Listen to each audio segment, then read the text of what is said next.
Hello everyone, welcome to IAS point. आज हम लोग यहाँ पे बात करने वाले हैं भारतीय संविधान के अधिकार। ठीक है, जो चैप्टर सेकंड है हमारा 11th क्लास की एनसीईआरटी पार्ट सेकंड का चैप्टर सेकंड है। और यहाँ पे पूरा हम लोग अभी ये जो हमारी पूरी बुक है पार्ट सेकंड, इसमें हम अपने इंडिया के कॉन्स्टिट्यूशन के बारे में ही बात करने वाले हैं। तो पहला भी हमने संविधान से रिलेटेड ही बात की कि इसका निर्माण कैसे होता है, गठन कैसे होता है, कौन से राष्ट्र से क्या क्या चीज़ें एडॉप्ट की जाती है। देन सेकंड पार्ट में है कि इस जो हमारा इंडियन कॉन्स्टिट्यूशन है उसमें क्या क्या अधिकार हैं लोगों के पास, या कौन कौन से, हालांकि आप सभी को वो मैं मतलब पहले ही हम लोग बात कर चुके हैं कि क्या कैसे है, लेकिन इसमें हम लोग फिर से डिटेल से समझने वाले हैं। ठीक है, और यहाँ पे चीज़ें एक एक करके आपको नोट भी करते चलनी है, तो आप अपनी नोट्स अपने साथ ही रखिएगा।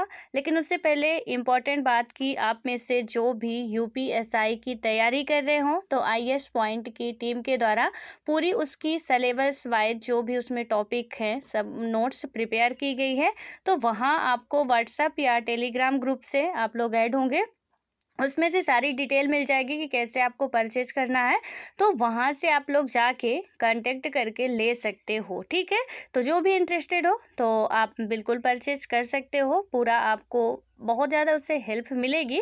और अब हम आते हैं यहाँ पे अपने चैप्टर पे। इसमें जो भी बातें हमारी चल रही थी कि संविधान से रिलेटेड, सबसे पहले इसके परिचय की बात करें, इंट्रोडक्शन की यदि हम बात करते हैं तो हमने क्या देखा था कि संविधान हमें केवल सरकार के विभिन्न अंगों की संरचना और उनके पारस्परिक अंतर संबंधों के बारे में ही नहीं बताता, जैसा कि हमने पिछले अध्याय में पढ़ा था। ठीक है, कि हम बात करें कि जो भी विभिन्न अंगों की संरचना हो गई, जैसे हमने बात की कि सुप्रीम कोर्ट हो गया, या तो हम बात करें यानी कि न्यायालय हो गए आपके, यदि बात करें विधायिका हो गई, कार्यपालिका हो गई। तो इनके अलावा सिर्फ इतना नहीं कह सकते कि सिर्फ यही बस है, इनकी संरचना ही है, या कुछ पारस्परिक अंतर संबंध के बारे में ही बताता है। इससे भी और आगे बढ़ के है, जैसा कि यहाँ पे यदि हम बात करें तो संविधान जो हमारा है वह दस्तावेज है जो सरकार की शक्तियों पर अंकुश रखकर एक ऐसी प्रजातांत्रिक व्यवस्था की स्थापना करता है जिसमें मतलब यदि देखा जाए तो सभी व्यक्तियों को कुछ अधिकार प्राप्त होते हैं। तो यहाँ पे क्या होता है, अपने कॉन्स्टिट्यूशन में सिर्फ एक मतलब ऐसा नहीं कि छोटा सा इसका दायरा, बहुत ब्रॉड है ये। ठीक है, यहाँ पे हर एक व्यक्तियों के अधिकार की बात की जाती है। और इस अध्याय में हम लोग यही सारी भारतीय संविधान में जो भी निहित मौलिक अधिकार हैं उनका अध्ययन करेंगे। और संविधान के तीसरे भाग में मौलिक अधिकारों का वर्णन किया गया है। तो जो हमारा मौलिक अधिकार है, एक एक चीज़ें हालांकि मैं पहले भी लिखवा चुकी हूँ, लेकिन जो भी नहीं लिखे होंगे वो मेरे साथ एक एक चीज़ें नोट करेंगे अपनी नोट्स में, क्योंकि ये हमारे प्री के लिए बहुत इम्पॉर्टेंट है। चाहे आप यूपीएससी का प्री दें, चाहे आप स्टेट पीसीएस का प्री दें, चाहे उसके बाद वनडे लेवल के कोई भी एग्जाम दे, ये फैक्चुअल क्वेश्चन है, बहुत ज़्यादा फेवरेट होते हैं। और पॉलिटी से आप उठा के देखिए, 15 से तो कम कभी क्वेश्चन आते ही नहीं। ठीक है, और कुछ ऐसे पार्ट है जहाँ से वहीं से क्वेश्चन हमेशा पूछे जाते, इसलिए नोट्स आपको बनानी है। और यहाँ पे अब हम बात करें कि क्या है हमारे भारतीय संविधान में निहित मौलिक अधिकारों का जो अध्ययन करेंगे हम यहाँ पे। और तीसरा भाग, आपको पता है कि हमारे कॉन्स्टिट्यूशन में 22 भाग, जब मूल संविधान बना था उस टाइम 22 भाग थे।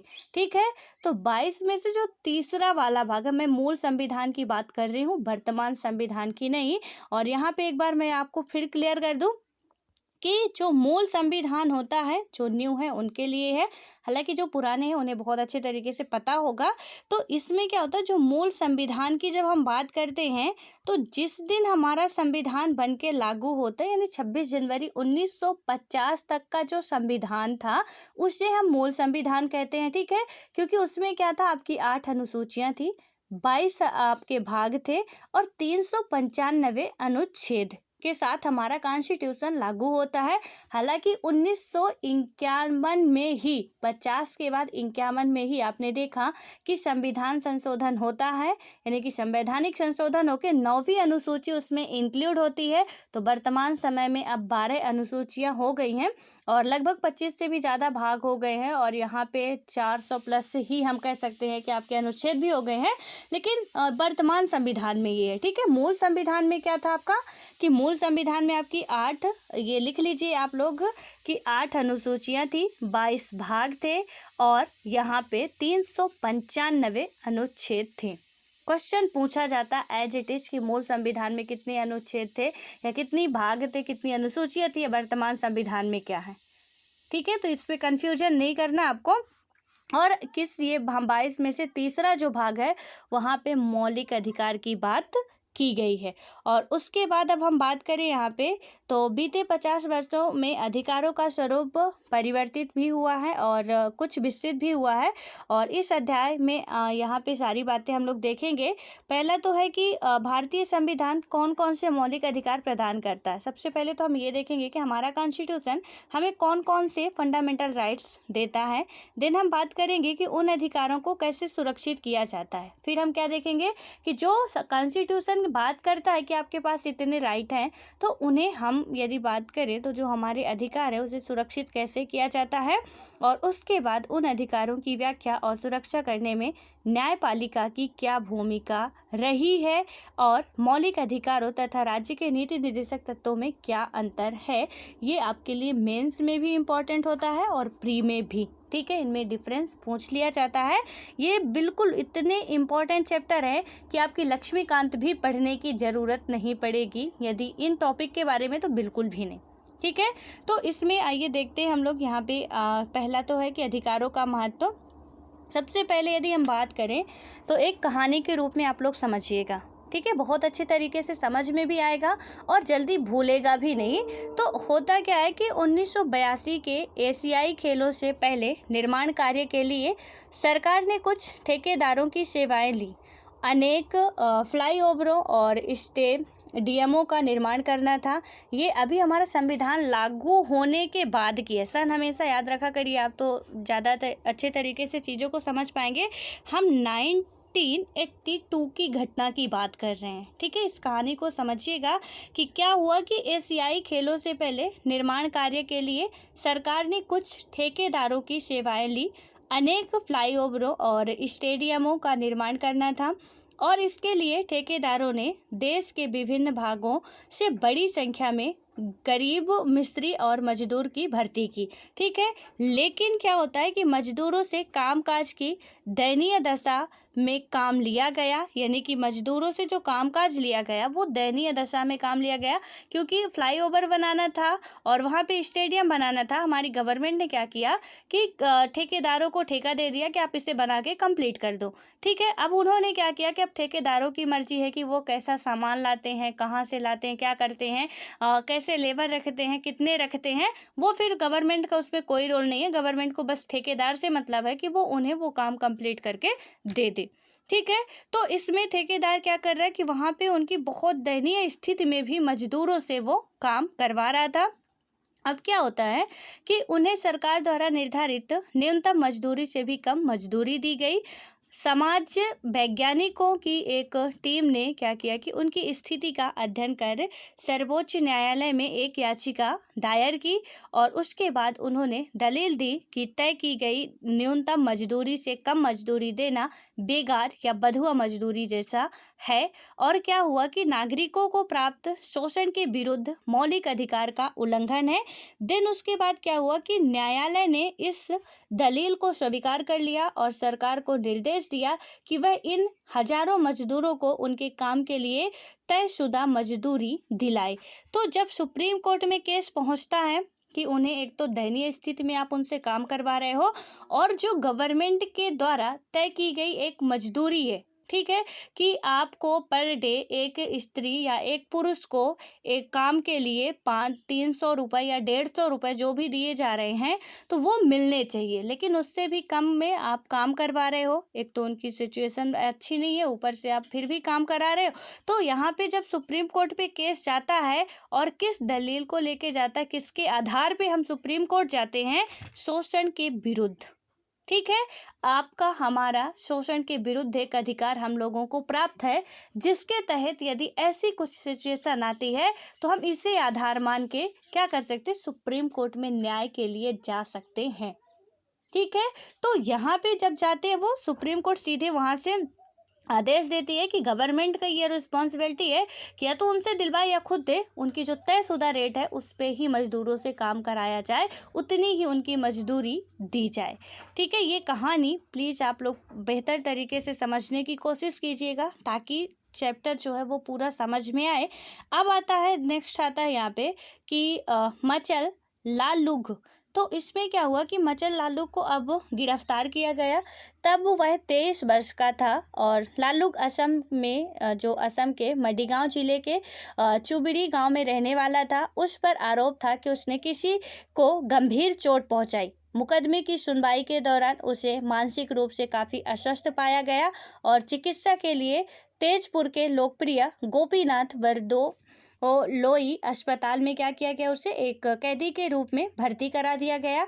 वहां उसका सफलतापूर्वक इलाज किया गया। डॉक्टरों ने क्या किया कि जेल अधिकारियों को 2 बार यानी कि 1967 और 1996 चिट्ठी भेजी कि लालुग स्वस्थ है और उस पर मुकदमा चलाया जा सकता है, लेकिन किसी ने भी उस पर ध्यान नहीं दिया और लालुग न्यायिक हिरासत में बना रहा।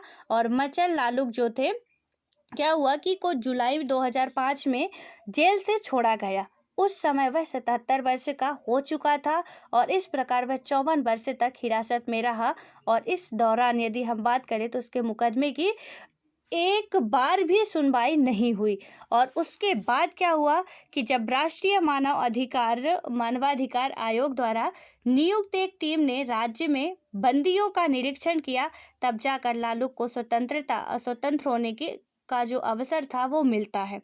ठीक है, तो ये केस थोड़ा इसलिए समझिएगा कि यहाँ पे क्या हुआ कि एक व्यक्ति को XYZ कोई भी पर्सन हो सकते हैं, उन्हें गिरफ्तार किया जाता है। ये हालांकि रियल केस स्टडी है। तो जो लालुग जी थे उन्हें गिरफ्तार किया जाता है। ठीक है, उनकी जो स्थिति थी, आपको पता है कि यहाँ पे जब हम स्वस्थ नहीं रहते हैं तो कोई भी कार्यवाही हम पे नहीं की जा सकती। इनफैक्ट हमारी मृत्यु दंड की सजा भी तब तक नहीं होगी जब तक हम स्वस्थ नहीं होंगे। चाहे भले ही आज की ही डेट हो और हमारी आज ही तबीयत खराब हो गई तो मृत्यु दंड की सजा भी टल जाएगी। जब तक आप स्वास्थ्य नहीं होंगे, आप देखते होंगे कि डॉक्टर भी रहते हैं, पंडित भी रहते हैं, पुरोहित भी रहते हैं, सब वहाँ पे उपस्थित रहते हैं, 4-5 लोग रहते हैं। तो उनका सबका काम होता है वहाँ पे पूरे तरीके से कि कैदियों को कोई भी किसी भी तरीके की समस्या ना देखने को मिले। ठीक है, तो इससे क्या हुआ कि ये जो थे, अब देखिए यहाँ पे 1982 यदि बात करें तो एग्जैक्ट सन तो नहीं दिया हुआ, लेकिन इसमें क्या हुआ कि जब डॉक्टर ने उन्हें सूचित किया था कि भाई 1967 और 96 में कि ये बंदा ठीक हो चुका है, आप इस पे सुनवाई कर सकते हैं, तो वहाँ पे हो सकता था कि उसकी जो आधी जिंदगी है कुछ परिवार के साथ जी लेता, कुछ और कर लेता। लेकिन यहाँ पे इनकी लापरवाही की वजह से वो 54 वर्ष तक हिरासत में रहता। 77 वर्ष तक बुढ़े हो जाने के बाद अब क्या करेगा वो। उसके बाद वहाँ पे जब वो भी क्या किया गया कि जांच पड़ताल की गई, तब उस बंदे की फाइल खोली गई, उसे आज़ादी मिली।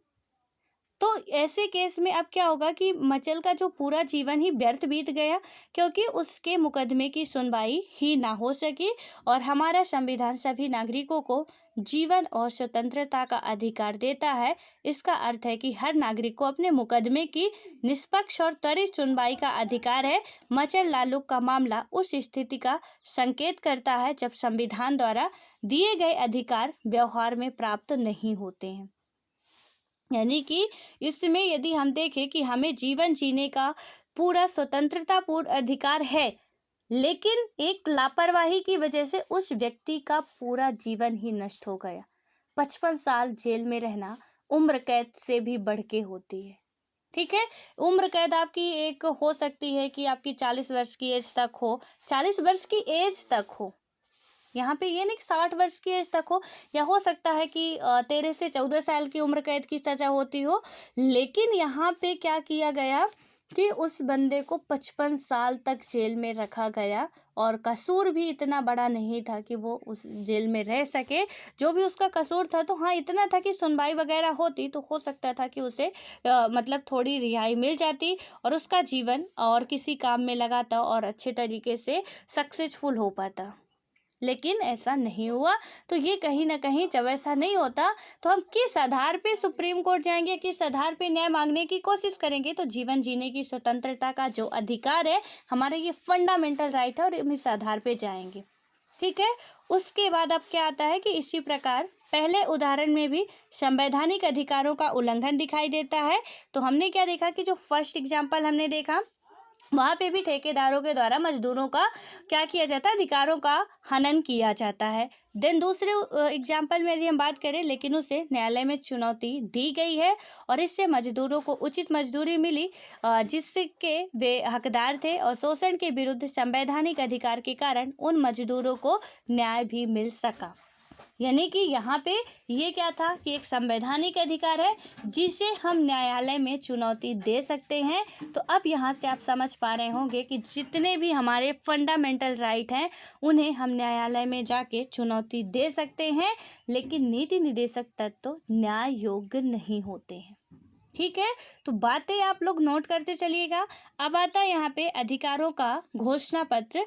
इसके बारे में यदि हम चर्चा करें, यहाँ पे क्या हुआ था कि उपयुक्त तो जो ऊपर दिए गए दोनों एग्जाम्पल है कि अधिकारों और उन्हें लागू किए जाने का महत्व पता चलता है, और इसलिए अधिकतर लोकतांत्रिक देशों में नागरिकों के अधिकारों को संविधान में सूचीबद्ध किया जाता है। दिन प्रजातंत्र में क्या होता है कि सुनिश्चित होना चाहिए कि व्यक्तियों को कौन कौन से अधिकार प्राप्त है जिन्हें सरकार सदैव मान्यता देगी, और संविधान द्वारा प्रदान किए गए और संरक्षित अधिकारों की ऐसी सूची को अधिकारों का घोषणा पत्र कहते हैं।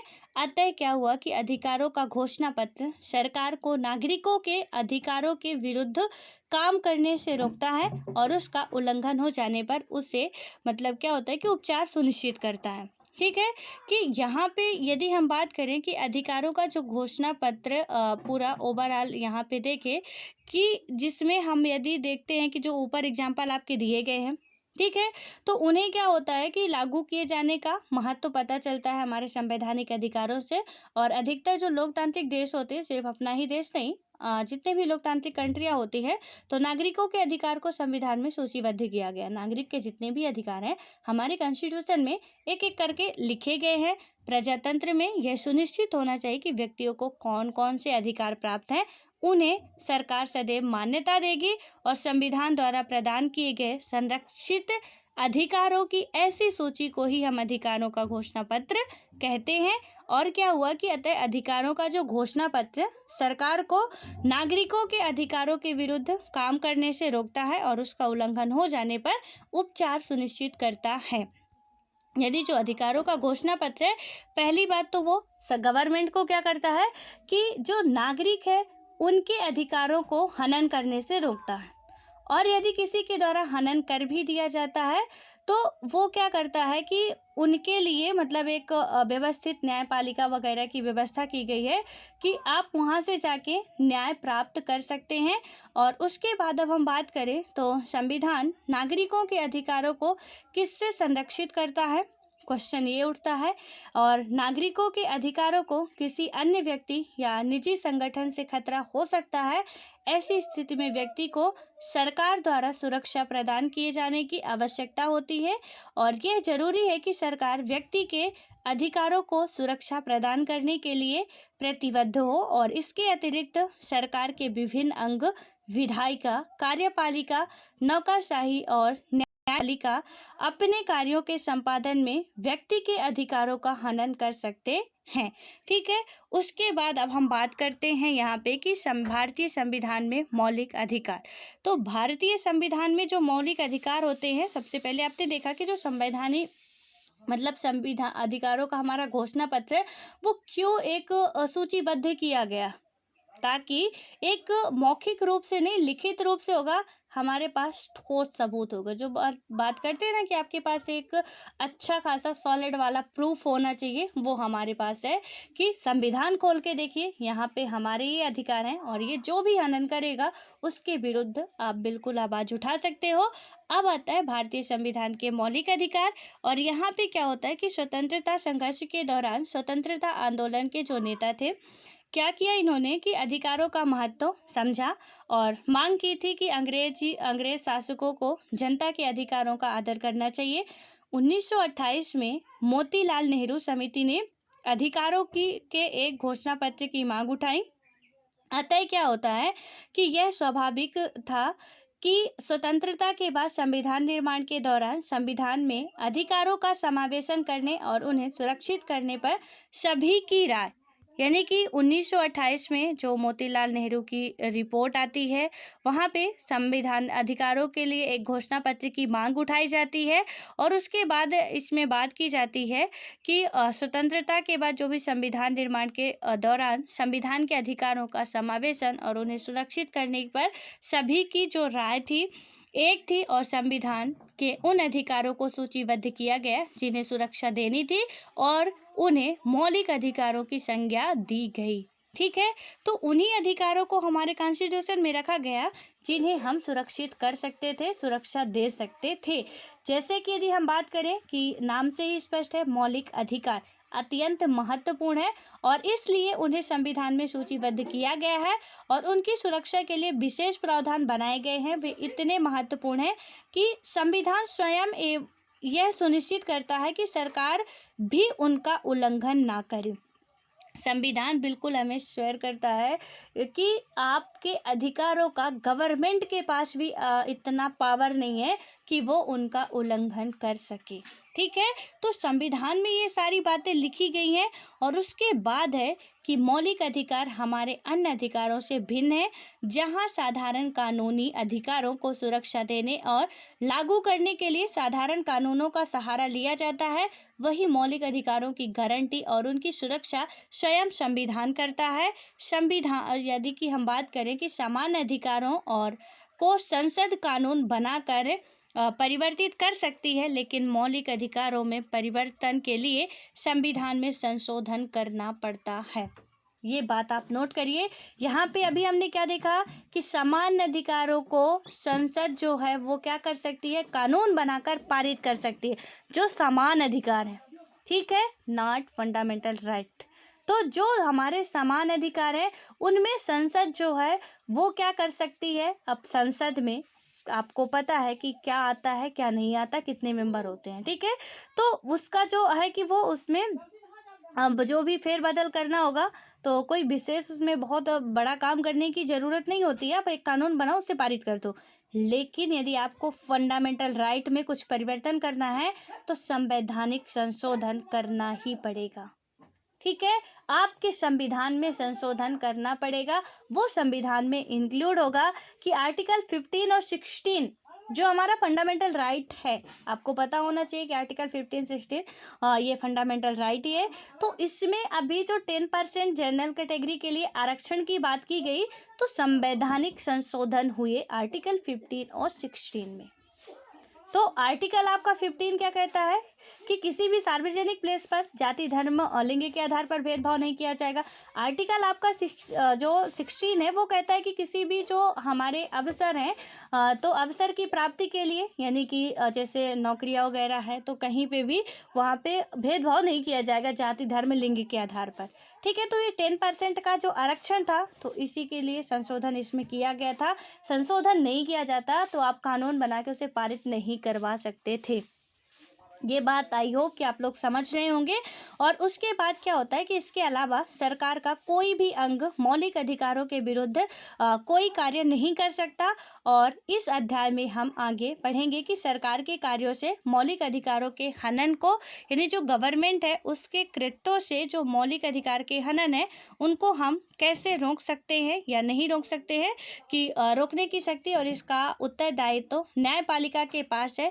विधायिका या कार्यपालिका के किसी कार्य का निर्णय से यदि मौलिक अधिकारों का हनन होता है, चाहे फिर वो विधायिका हो चाहे कार्यपालिका हो। ठीक है, तो यहाँ पे तो है कि ये उसका किसका उत्तरदायित्व है, तो वो न्यायपालिका के पास है। आपके मौलिक अधिकारों का संरक्षक जो है तो संविधान के बाद आपका न्यायपालिका ही है। ठीक है, तो यहाँ पे क्या बताया गया कि चाहे फिर विधायिका हो चाहे कार्यपालिका हो, और विधायिका और कार्यपालिका के बारे में मैं आज फिर बोल रही हूँ कि प्लीज़ आप लोग पढ़ लीजिएगा। हालांकि मैं भी बता चुकी हूँ, तो जितनी बातें बता चुकी हूँ हर बातें रिपीट करने की ज़रूरत नहीं होती है। तो प्लीज़ आप लोग इसे पढ़ लेंगे तो आपके लिए बेटर होगा। आपके लिए बेनिफिशियल होगा कि ये जो वर्ड आ रहे हैं विधायिका कार्यपालिका, तो क्या है, बहुत बड़ा मतलब ऐसा तो नहीं कुछ अलग से आ गया हो, तो इसलिए पॉलिटिक्स से रिलेटेड ही है। और जो भी है आपके स्टेट के लिए और सेंटर के लिए, तो आप देख लीजिएगा। तो इनमें क्या होता है कि इनके द्वारा कोई भी यदि निर्णय लिए गए और ऐसा लग रहा कि मौलिक मौलिक जो हमारे अधिकार है उनका हनन होता है या उन पर अनुचित प्रतिबंध लगाया जाता है, तो न्यायपालिका उसे अवैध घोषित कर सकती है। लेकिन मौलिक अधिकार निरंकुश या असीमित अधिकार नहीं है। यहाँ पे जो फंडामेंटल राइट है हमारे, ना तो ये निरंकुश है ना असीमित है, ठीक है। उसके बाद सरकार मौलिक अधिकारों के प्रयोग पर औचित्यपूर्ण प्रतिबंध लगा सकती है। यहाँ पे जो गवर्नमेंट है वो मौलिक अधिकारों के प्रयोग पर औचित्यपूर्ण प्रतिबंध लगा सकती है, और वो भी देखेंगे कि कैसे लगा सकती है प्रतिबंध। तो यहाँ पे थोड़ा सा आप लोग क्या करिएगा कि ये जो आपकी दक्षिण अफ्रीका के संविधान के अधिकारों का घोषणा पत्र है, थोड़ा सा प्लीज इसे पढ़ लीजिएगा, ठीक है। हालांकि दक्षिण अफ्रीका में जो मेन मुद्दा था जाति धर्म लिंग के आधार पर है, उसी से रिलेटेड थोड़ा सा देख लीजिएगा कि जैसे हमारे यहाँ अधिकार है, वहाँ भी गरिमा का अधिकार, निजता का अधिकार, श्रम संबंधी, समुचित आवास का, स्वास्थ्य का, बाल अधिकार, बुनियादी ये सारे अधिकार, वहाँ पे सूचना प्राप्त करने का अधिकार, राइट टू इन्फॉर्मेशन हमारे यहाँ भी है। तो इससे रिलेटेड आप लोग सारी चीज़ें थोड़ा सा देख लीजिएगा। अब हम बात करें कि कहाँ पहुँचे और क्या समझे। अभी तक जो हमने पढ़ा 2000 पॉइंट, उसमें से क्या क्या समझा। तो इसमें क्या है कि भारतीय संविधान के मौलिक अधिकारों की तुलना दक्षिण अफ्रीका के संविधान में दिए गए अधिकारों के घोषणा पत्र से करें और उन अधिकारों की एक सूची बनाएं, ठीक है। कि जो वहाँ पे अधिकार दिए गए हैं, हमारे यहाँ के अधिकारों में क्या डिफरेंस है, और उसके बाद दोनों संविधानों में पाए जाते क्या पाया जाता है या क्या नहीं पाया जाता है, और दक्षिण अफ्रीका में हो पर भारत में नहीं, कि क्या दक्षिण अफ्रीका में होना चाहिए क्या भारत में नहीं। तो वो सारी चीज़ें आप लोग वहाँ से कर लीजिएगा, ठीक है। और उसके बाद अब आता है समता का अधिकार। फर्स्ट हमारा फंडामेंटल राइट है समता का अधिकार, ठीक है। तो यहाँ पे सीधे तौर पे आपको विथ आर्टिकल सारी चीज़ें एक एक कौन से पार्ट में कौन से उसमें, तो मैंने एक चैनल जो दिव्य एजुकेशन है, तो वहाँ से आप हिंदी में दिव्य डालेंगे और इसमें एजुकेशन डालेंगे तो आपको मिल जाएगा। तो पूरा वहाँ से आप लोग आर्टिकल वाइज नोट कर लीजिएगा। हालांकि यहाँ पे भी आप नोट करते जाइए तो बेटर होगा, लेकिन वहाँ से क्या कि आपकी एक शॉर्ट नोट्स है तो आप कर सकते हैं, ठीक है। मैंने ही करा है तो कोई इशू नहीं है। तो यहाँ पे जो हमारा आता है पहला अधिकार आता है, इसमें होता क्या है कि निम्न दो स्थितियों पर विचार करें कि ये काल्पनिक स्थितियां हैं पर ऐसी बातें होती रहती हैं, ठीक है। यहाँ पे कोई रियल यथार्थ घटना नहीं है, एक काल्पनिक है, लेकिन क्या होता है आमतौर पर ऐसी बातें होती रहती है और आगे भी हो सकती हैं। क्या आपको इनमें मौलिक अधिकारों का उल्लंघन दिखाई देता है, तो ये जो थोड़ा सा इन्हें पढ़े तब समझ में आए, ठीक है। इसमें क्या होता है, पहली जो स्थिति है कि स्वदेश कुमार अपने गांव गया। कोई स्वदेश कुमार नाम के एक्स पर्सन है, वो क्या करते हैं अपने गांव जाते हैं, ठीक है। उसके साथ उसका एक दोस्त भी था, यानी कि जो मिस्टर एक्स थे उनके पास एक उनके फ्रेंड भी थे। गांव के एक होटल में उन्हें चाय पीने की इच्छा होती है। अब गांव जाते, गांव के एक होटल में उन्हें चाय पीने की इच्छा होती है। दुकानदार स्वदेश कुमार को जानता था, पर उसके मित्र की जाति जानने के लिए उसने उसका नाम पूछा। उसके बाद दुकानदार ने स्वदेश कुमार को तो एक सुंदर कप में चाय दी, लेकिन उसके दोस्त को कुल्हड़ के में चाय दी क्योंकि वह दलित था। अब यहाँ से देखिएगा कि हमारे फंडामेंटल राइट में इनके अधिकारों का कैसे हनन हो रहा है या क्या उल्लंघन दिखाई दे रहे हैं, जो मेरे से स्टार्टिंग से जुड़े हुए हैं। तो ये सारे अधिकार जो अभी हम पढ़ रहे हैं ना, बहुत इजीली आपसे बनते हैं। मुझे पता है कि आपसे रटे हुए हैं ये, आपको कोई इसमें ज़रूरी नहीं, लेकिन हाँ अब पढ़ने के बाद से शायद अब कुछ नहीं पढ़ना पड़ेगा मौलिक अधिकारों के बारे में, ठीक है। तो यहाँ पे क्या हुआ कि आप इससे सीधे तौर से समझ सकते हैं कि उसने जाति पूछने के लिए तो उसका नाम पूछा, और नाम के बाद उसने चाय क्या दिया कि जो एक कुल्हड़ का जो मिट्टी का कुल्हड़ होता है उसमें वो चाय देता है, क्योंकि वो दलित वर्ग का था और उसे एक अच्छे से कप में चाय देता है, ठीक है। दूसरी कहानी हम देखते हैं कि टेलीविज़न के एक चैनल में समाचार पढ़ने वाले कुछ 10 सदस्यों में से केवल 4 को यह आदेश दिया गया कि आगे से वे समाचार ना पढ़ें, ठीक है। तो 10 में से 4 मेंबर को कहा जाता है कि आप आगे से पहले से अखबार ना पढ़ो या समाचार पत्र ना पढ़ो। वे सभी महिलाएं थीं। इसका कारण यह बताया गया है कि वे सभी 45 वर्ष की उम्र को पार कर चुकी हैं, लेकिन इस अवस्था को पार कर चुके 2 पुरुषों पर यह प्रतिबंध नहीं लगाया गया। यहाँ पे क्या कहा गया कि 10 मेंबर में से 4 महिलाएं थी, जिन्हें उन्होंने कहा कि आप अखबार नहीं पढ़ सकती हैं। पहले पुरुष अखबार पढ़ेंगे, बाद में आप अखबार पढ़ेंगे। दलील क्या दी जाती है कि 45 ईयर ये कंप्लीट कर चुकी हैं, इसलिए ये पहले अखबार नहीं पढ़ सकती हैं। लेकिन वहीं पे 2 पुरुष ऐसे थे जो कि 45 ईयर कंप्लीट कर चुके थे और वो अखबार पढ़ रहे थे। अब देखिएगा कि इसमें जो कहानी बन रही है, कहानी है क्या, ठीक है। अब यहाँ पे देखें कि ये भेदभाव के स्पष्ट उदाहरण है। दोनों ही क्या है, आपके भेदभाव के अच्छे खासे ज्वलंत वाले ये एग्जाम्पल है। दोनों में, एक में दलित का हो रहा है, एक में यानी कि आप कह सकते हो कि ये एक में जाति का हो रहा है, एक में लिंग का हो रहा। ठीक है कि ओवरऑल हम कहें तो महिला पुरुष नहीं, या हिंदू मुस्लिम नहीं, या कोई अलग जाति नहीं, तो सीधे एक जाति का हो रहा है, एक लिंग के आधार पर भेदभाव दोनों ही हो रहे हैं। और क्या हुआ कि यहाँ पे जाति और लिंग के आधार पर भेदभाव किया गया। आपकी राय में क्या ऐसा भेदभाव उचित है?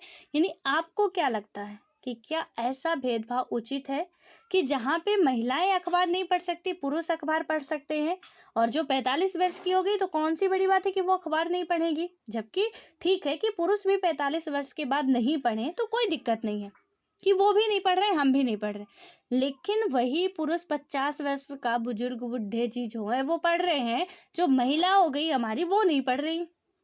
तो इसमें तो भेदभाव सीधे तौर से दिखाई देता है कि आप महिलाओं को पढ़ने ही नहीं दे रहे हो। और दूसरा है कि एक अच्छे जो भी वरिष्ठ कुल से है, उन्हें आप अच्छे मग में चाय दे रहे हो और एक को कुल्हड़ में चाय दे रहे हो। तो यहाँ पे भेदभाव दोनों में ही है। ठीक है, तो इसमें अब पता नहीं, जो भी लोगों की खैर भावना होती है, अपने अपने धर्म की रिस्पेक्ट करनी चाहिए। तो इसमें से धर्म में हम लोग नहीं जाएंगे, वरना बहुत बड़े बड़े कांड हो गए हैं, तो हो भी सकता है, इसलिए अब हम इसी में रहे तो बेटर होगा। अब उसके बाद क्या होता है कि समता का जो अधिकार है, ऐसे और अन्य प्रकार के भेदभाव को प्राप्त करने का प्रयास करता है। यह सार्वजनिक स्थलों जैसे दुकान, होटल, ठीक है, गवर्नमेंट प्लेस जो भी होंगे, एग्जाम्पल के लिए दुकान हो गया, होटल हो गई, मनोरंजन स्थल हो गया, कुआं हो गया, स्नान घाट हो गया, पूजा स्थल हो गया, में समानता के अधिकार पर प्रवेश देता है। जाति, नस्ल, रंग, लिंग, धर्म या जन्म स्थान के आधार पर प्रवेश में कोई भेदभाव नहीं हो सकता। यह उपर्युक्त आधारों पर लोक सेवाओं में भी कोई भेदभाव वर्जित यहाँ पे करता है। और ये अधिकार बहुत महत्वपूर्ण है, क्योंकि पहले हमारे समाज में इन जगहों पर सबके साथ समान बर्ताव नहीं होता था। यानी कि ये अधिकार इतने इम्पोर्टेंट क्यों हो गए? क्योंकि पहले हमारे समाज में हर एक वर्ग के लिए अलग अलग काम था, काम के आधार पर ही वर्गों का डिवाइडेशन किया गया था, कोई भी सम्मान नहीं था लोगों के उसमें, इसलिए ये सारी चीजें अपनाई गई थी।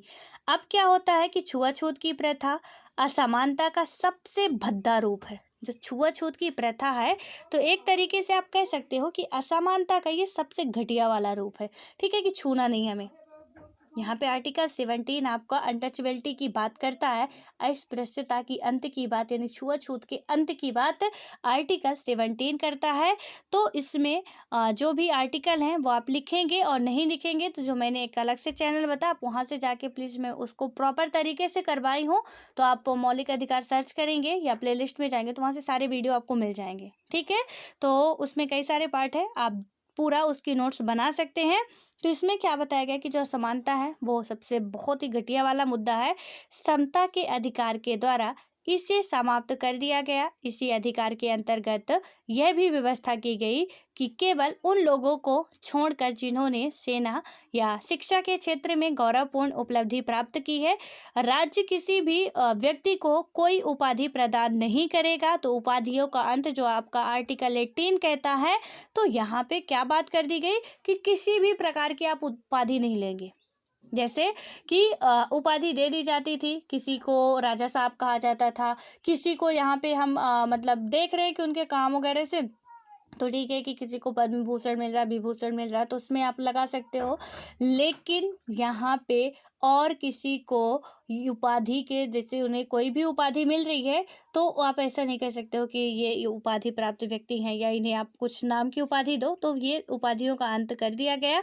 उसके बाद क्या होता है कि जब उपाधियों का अंत होता है, और यहाँ पे यदि हम बात करें कि गौरवपूर्ण उपलब्धि प्राप्त की और राज्य के किसी भी व्यक्ति को कोई उपाधि प्रदान नहीं करेगा। इस प्रकार समता का अधिकार भारत को एक सच्चे लोकतंत्र के रूप में स्थापित करने का प्रयास करता है, जिसमें सभी नागरिकों के समान प्रतिष्ठा व गरिमा प्राप्त हो सके। क्या आपने अपने संविधान की प्रस्तावना पढ़ी है? तो यदि आप लोग हम लोग पहले भी पढ़ चुके हैं यार, यहाँ पे जो हमारे संविधान की प्रियम्बल है उसे हम लोग पढ़ चुके हैं, और पूरा एक चैप्टर ही था प्रस्तावना के बारे में। और यहाँ पे क्या हुआ कि यह समानता को कैसे परिभाषित करता है, आप पाएंगे कि प्रस्तावना में जो समानता है, यहाँ पे यदि हम देखें कि समानता का भी हमारे प्रस्तावना में वर्णन किया गया है। तो समानता के बारे में दो बातों का उल्लेख है। कौन कौन सी? प्रतिष्ठा की समानता और अवसर की समानता।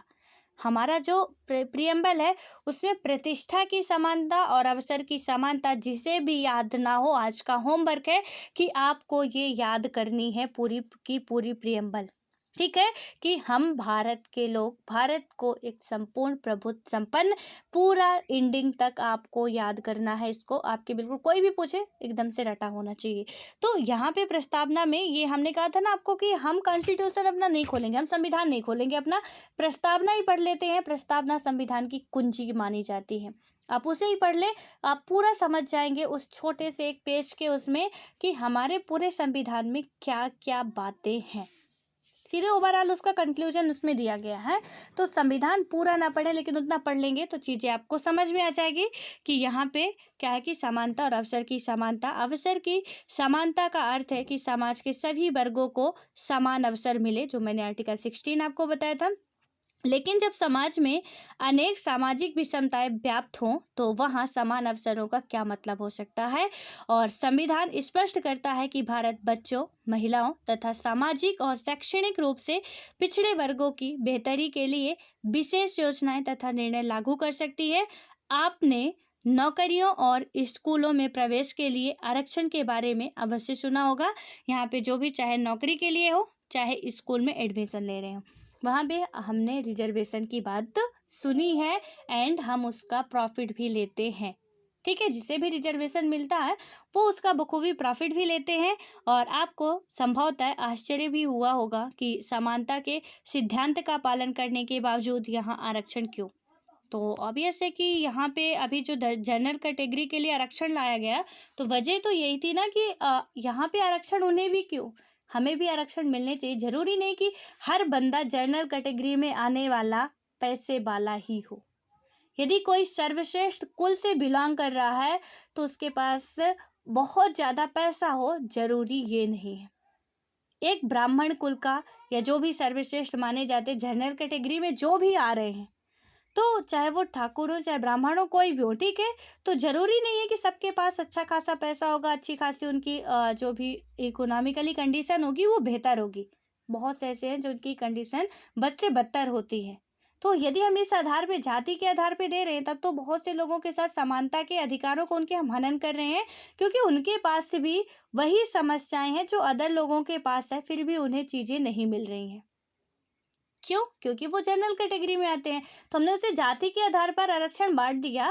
तो जाति के आधार पे कुछ हमें आरक्षण का जो पैमाना वो कुछ दूसरे तरीके से रखना चाहिए था कि ठीक है, इकोनॉमिकली कंडीशन जिसकी भी हो, चाहे वो किसी भी कैटेगरी से आता हो, तो उसकी यदि अच्छी नहीं है हम उसे आरक्षण देंगे, या कुछ और भी हम कर सकते थे। लेकिन हमने पूरा जाति के आधार पर जो डिवाइड किया, तो कहीं ना कहीं लोगों को उससे समस्याएं हुई हैं।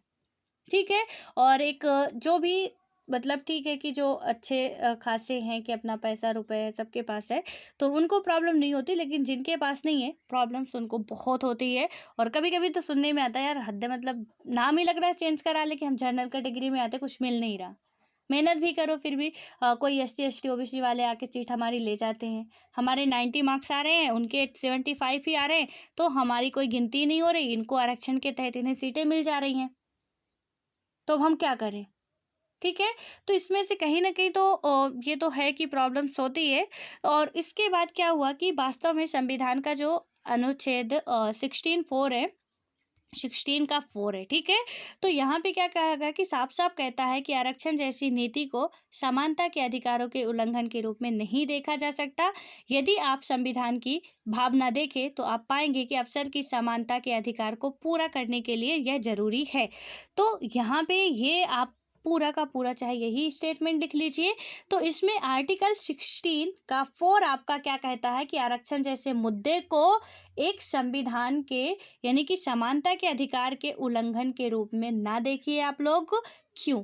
क्योंकि यहाँ पे क्या होता है कि जो संविधान की भावना को देखें यदि, तो इसमें क्या अवसर की समानता के अधिकारों को पूरा करने के लिए ये जरूरी बन गया था। ऐसा हमारा संविधान समझता है, ठीक है?